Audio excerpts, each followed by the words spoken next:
stand today in central Barcelona. Wide avenues stretch in every direction.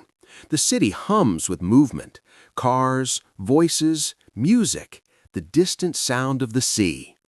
The skyline is open, expansive. Now, strip it back. It is the year 1000. The city is much smaller, compressed tightly within ancient Roman walls. Outside those walls lies open land, scattered farms, and danger. Inside, narrow streets twist between stone and timber buildings. The air carries the smell of animals, smoke, and salt from the nearby coast. You are not in a stable kingdom. You are in a frontier city. Around 1000 AD, Barcelona sits on one of the most unstable frontiers in Europe. To the south lies Al-Andalus, the powerful Islamic polity controlling most of the Iberian Peninsula. To the north, Christian territories are slowly expanding. Barcelona is part of the county of Barcelona, ruled by local counts who were technically linked to the fading Carolingian world, but increasingly independent. This region is known as the Marca Hispanica, a defensive buffer zone between two civilizations. This means Barcelona is not just a city, it is a military, political, and cultural border point.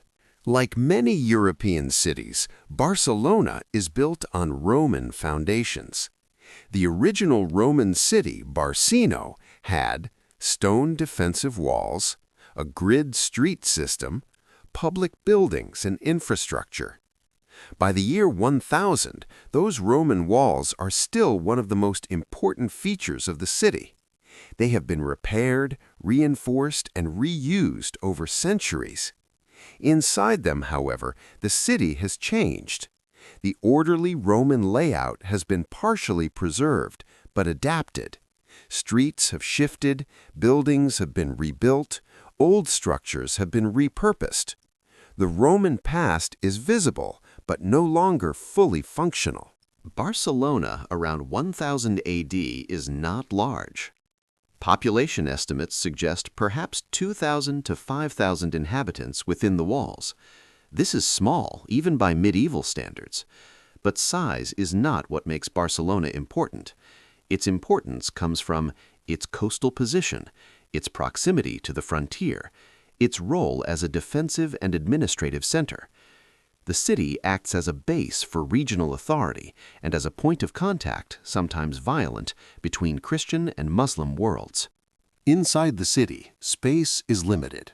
Buildings are tightly packed. Streets are narrow and often irregular. Movement is slow and crowded. Houses vary. Simple wooden or mixed material homes for most people, larger stone structures for elites and religious institutions. Many buildings are built directly against or near the Roman walls. The walls are not just defenses, they define daily life. Everything important happens inside them.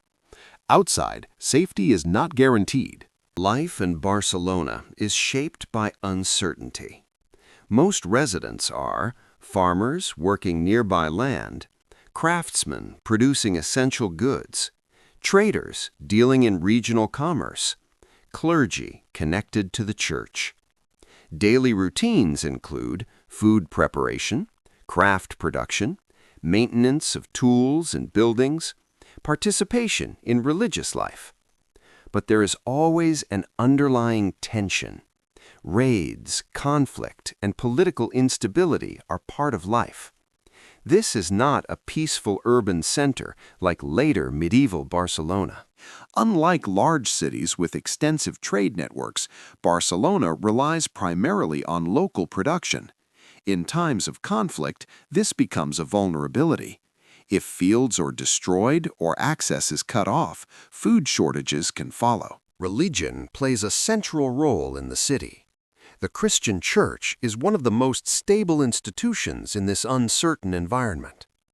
Churches and religious buildings are centers of worship, landowners, administrative hubs, sources of literacy and record-keeping. In a frontier zone, religion also reinforces identity. It helps define the boundary between Christian Barcelona and Islamic territories to the south. Barcelona's position makes it vulnerable. Raids and military campaigns are a recurring reality. One of the most dramatic events occurs in 985 AD, when forces led by the powerful Andalusian leader Almanzor attack and sack the city. The defenses are overwhelmed, parts of the city are destroyed, many inhabitants are killed or taken captive. Around 1000 AD, Barcelona is not yet the major Mediterranean trading power it will later become. However, trade does exist. The city connects inland agricultural regions, coastal routes along the Mediterranean, and occasional longer-distance exchanges. After the year 1000, Barcelona begins a slow transformation. Key developments include strengthening of local political authority, expansion of trade networks, population growth, increased urban construction. Over the following centuries, the city will expand beyond its Roman walls. Stone buildings will replace many wooden structures. Barcelona will become a major Mediterranean power, especially during the later medieval period. Barcelona in 1000 AD represents a type of city often overlooked.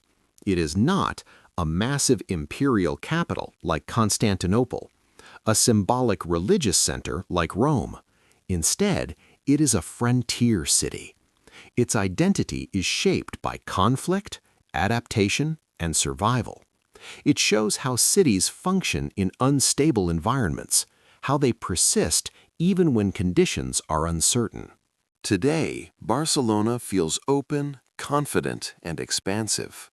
But 1,000 years ago, it was enclosed, cautious, and exposed. It stood at the edge of two worlds, Christian and Islamic, absorbing influence from both while defending its own existence.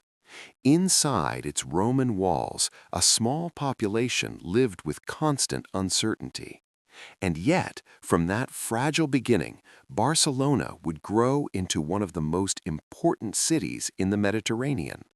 A city shaped not by stability, but by its position on the edge.